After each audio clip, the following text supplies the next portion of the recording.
Okay, we're at Iron Crane Dojo today, and these folks are just working on some strip blocks, and we're working informally, but I figured I'd just turn the camera on for a second, take a closer look at some of these things.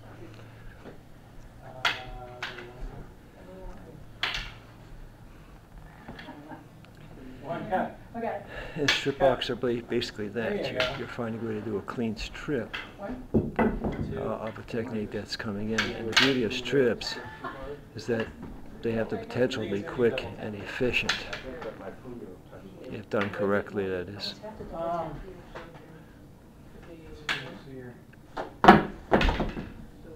Okay, now there you can see a good clean strip. Since Chris demonstrating.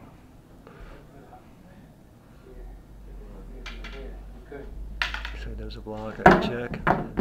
There you have it. I'm going to ask you to do that again. I want to get an opposite side view of that, if you don't mind. Yes, sir.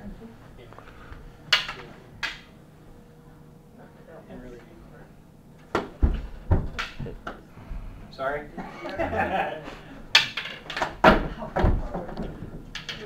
Okay, so you can see that the strip involves a real focused application of cutting force motion through a technique, through an attack. That works. What's your intention? Bring it up. You're over. I'm not getting your stick. Okay. Thank you. It's a 45. I see that.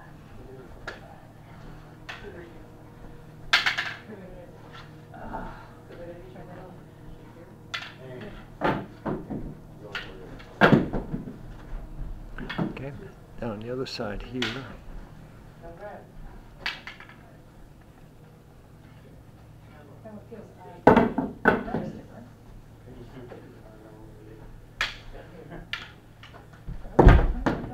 That was the same thing.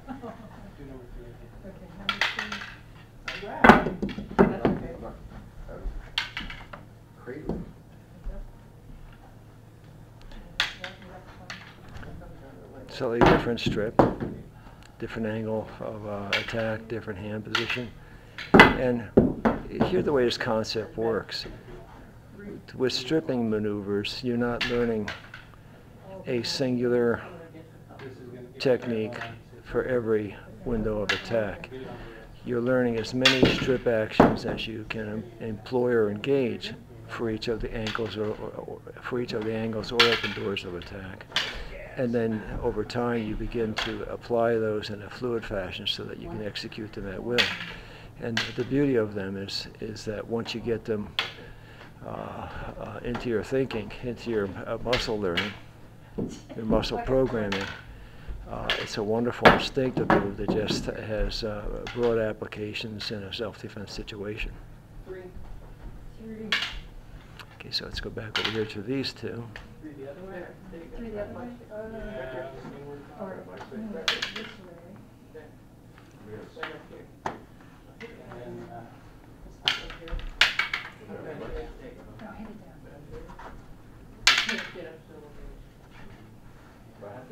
Yeah, grab my stick, sorry. Three? Grab both. Grab my stick. Oh, three, sorry. Okay, I see what you're saying. And again, these are all strip moves, and you can sort of see the distinction between these moves and other moves which we filmed in the past. I can gently crank. I hear what you want to see is Now, since Chris, the gentleman in the red stripes, he's an experienced stick technician, but these particular moves, he's just learned, been exposed to them within the last 10 minutes, so it gives you an idea of how quickly you can acquire new techniques if you already have a good sound platform of fundamental movement from a diligent practice. I get smacked right in the face.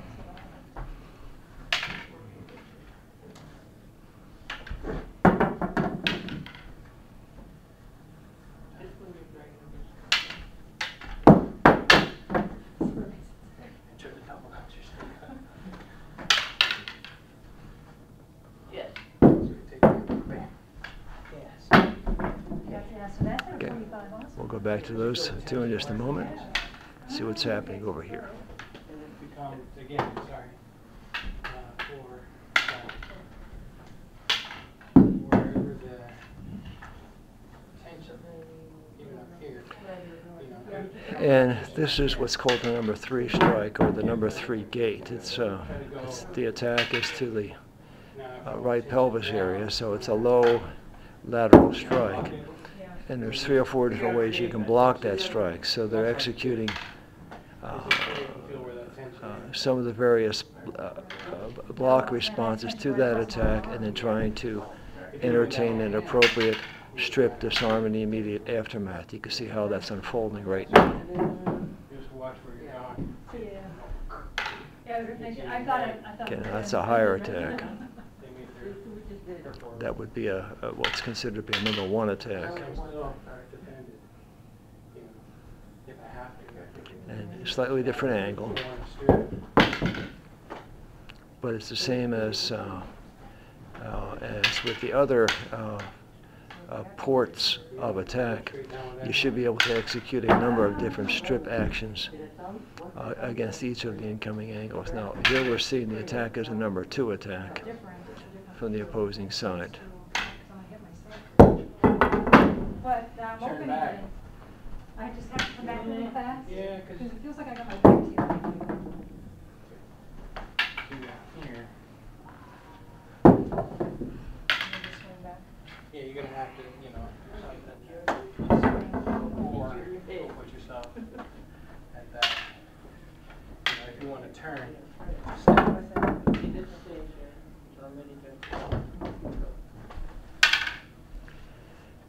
Now, part of what you're seeing here is the benefit of what we call playing. You know, playing with techniques and ideas.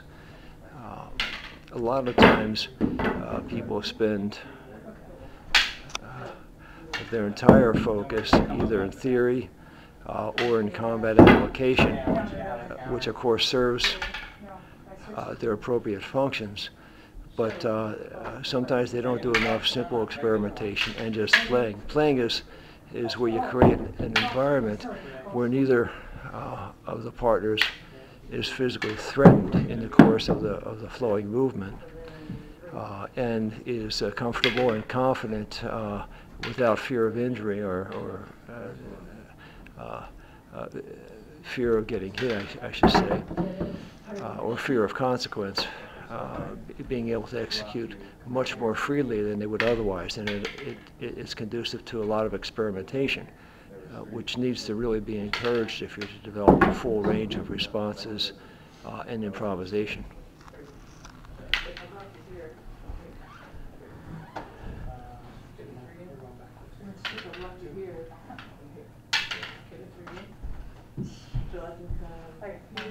And not everything works all the time, at least not until you clean your motion up. But I'm supposed to do it on your arm. Well, I don't want to. Okay. Now you can see the difference here. Sensei Chris, the gentleman to the right, has very considerable experience with sticks. Bobby is a sword technician who's transitioning to sticks just this year. So while she's got the base emotions down, she still needs more interface with someone like Sensei Chris to develop the kind of leverage that she needs for confident, consistent execution. So those are the two variations.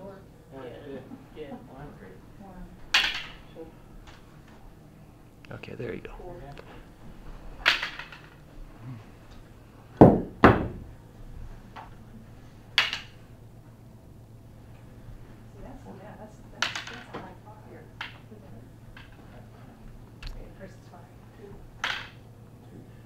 it's also, this is a winter line.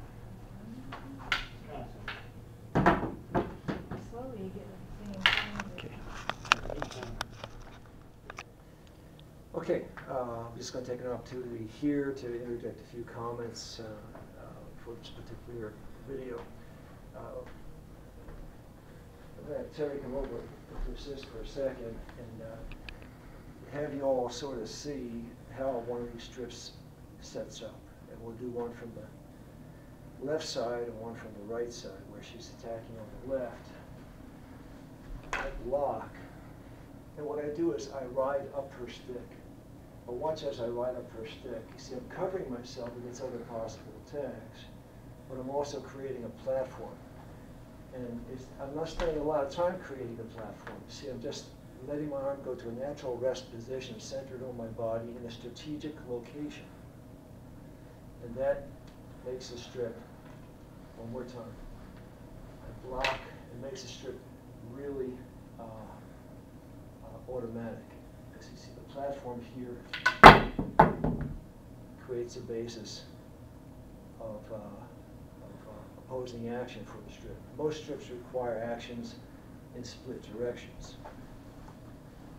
So say as she comes in, I ride it, and here's one direction, then the other direction is just this, just me resisting. Then there's the split direction. Then I've got the quick, pokes if I want to engage them, or clearing techniques. On the other side, and I call this riding up the attack. So she's over here. It's my stick that rides up the attack and does the strip. My stick can also ride under the attack and do a strip. 6 of one, half dozen of the other. There's many ways you can do it. My stick can ride around the attack and do it. Okay? Or my stick can ride on the other side of the attack and do it. My point is, if you know strips, you should be able to do as many as you want in any situation and be completely comfortable with it. But you have to respect some underlying general principles, and that's what we're laying out for you here. So let's have her come from the other side, and we'll have her attack here. Now I'm riding up the attack with my empty hand. And here's the platform. This is the rest position, okay? Now watch, here's the cut. Again, so block, platform, cut. One more time. I was a little bit sloppy at that time, so you get it right. Platform, cut. Now, I don't know if you can sense this, but in an actual free-flowing situation, I can disarm this in such a way that I can strike her with a stick. I can actually aim to disarm. I'm not going to do this in an aggressive fashion today because I don't want to have an injury. But if I ride up and I fire, see, up until now I've just been doing the strip disarm with this hand. But if I check with this hand and push with this hand, you see what I'm doing is I'm firing the stick right at her as an attack. Okay? Firing at her as an attack. So be mindful you can do those things. Now, just as we talked about before, there's many ways you can strip for every type of incoming attack. I'm here. See, this is strip. I'm here. Strip. Okay. She comes in. I'm here. Strip. Again, she comes in here over the top, other side, strip. Okay, so you get the idea. There's many variations, but all the variations, all the permutations respect the underlying principles that I just laid out to you. So, think about that stuff. Those tactics and strategies are part of everything you do in the martial arts, but very few people get themselves to that place mentally.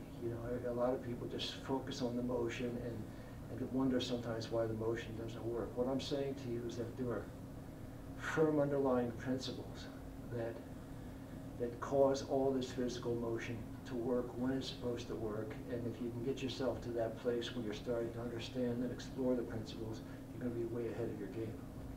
Okay? Take that and work with it. Or think about it.